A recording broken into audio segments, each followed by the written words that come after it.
Good morning. आज हम देखेंगे स्किनर का क्रिया प्रसूत या सक्रिय अनुबंध सिद्धांत, Skinner's operant conditioning theory of learning. इसके पहले हमने थॉर्नडाइक देख चुके हैं और पावलोव का देख चुके हैं। अब जो तीसरा जो सीखने का सिद्धांत है वो स्किनर का क्रिया प्रसूत या सक्रिय अनुबंध सिद्धांत। सीखने के क्रिया प्रसूत अनुबंध सिद्धांत के प्रवर्तक प्रसिद्ध मनोवैज्ञानिक B.F. स्किनर थे। यानी B.F. स्किनर ने ही इस क्रिया प्रसूत या सक्रिय अनुबंध सिद्धांत के बारे में बताया था, इसलिए इनके नाम पर ही स्किनर का क्रिया प्रसूत नाम पड़ा। तो ये प्रसिद्ध मनोवैज्ञानिक B.F. स्किनर थे। 1938 में इस सिद्धांत का इन्होंने प्रतिपादन किया था। यानी क्रिया प्रसूत जो या सक्रिय अनुबंध सिद्धांत है, इसका इन्होंने जो प्रतिपादन किया था इस सिद्धांत का, वो 1938 में किया था। स्किनर जब हार्वर्ड विश्वविद्यालय में प्रोफेसर थे तब उन्होंने व्यवहार का वस्तुनिष्ठ व व्यवस्थित अध्ययन करने के लिए यंत्र विकसित किए, जिसमें कि स्किनर बॉक्स मुख्य ने बहुत सारे उन्होंने यंत्र बनाए थे। उस यंत्र को उन्होंने विकसित किया था जिसमें वो क्या कर रहे थे, इस यंत्र के माध्यम से वो पशुओं में या जीवों के व्यवहार का अध्ययन करते थे। उसमें से एक यंत्र उन्होंने विकसित किया जिसे स्किनर बॉक्स कहते हैं या स्किनर बॉक्स मुख्य है।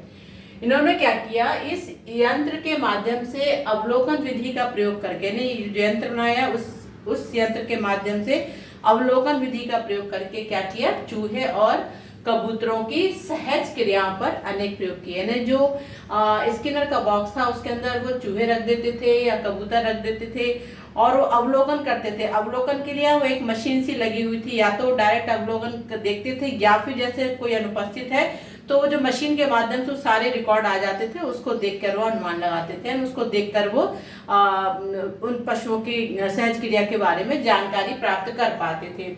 तो उन्होंने क्या किया, चूहे एवं कबूतरों की सहज क्रियाओं पर अनेक प्रयोग किए। स्किनर का यह सिद्धांत विभिन्न नामों से जाना जाता है।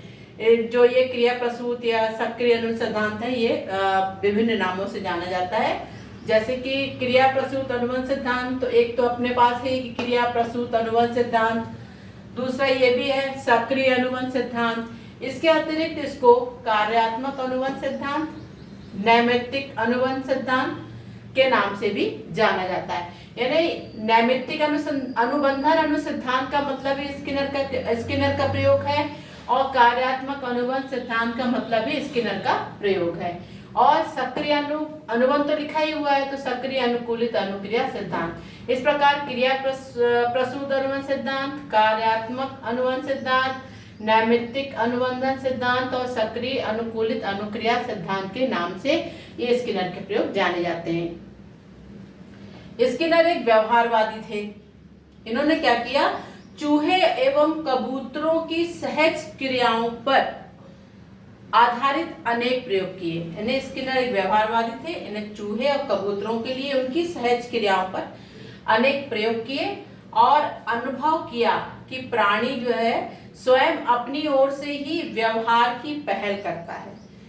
तो जब सहज क्रिया का अवलोकन किया तो उन्होंने ये निकाला कि प्राणी अपनी ओर से ही व्यवहार की पहल करता है। व्यवहार की पुनरावृत्ति तथा परिमार्जन उसके परिणामों पर निर्भर करता है। यानी जो व्यवहार की पुनरावृत्ति होती है या उसमें जो परिमार्जन होता है वो किस पे आधारित होता है, उसके परिणामों पर निर्भर करता है। तो इस प्रकार के व्यवहार के सीखने की प्रक्रिया को क्रिया प्रसूत अनुबंधन अथवा सक्रिय अनुबंधन का नाम दिया गया है। यानी जो व्यवहार की पुनरावृत्ति और परिमार्जन जो परिणामों पर निर्भर करती थी, इस प्रकार के व्यवहार को या इस प्रकार की सीखने की प्रक्रिया को क्रिया प्रसूत अनुबंधन अथवा सक्रिय अनुबंधन ऑपरेंट कंडीशनिंग का नाम दिया गया। तो आज बस इतना ही। मिलते हैं अगले वीडियो में, बने रहिए मेरे साथ। Thank you.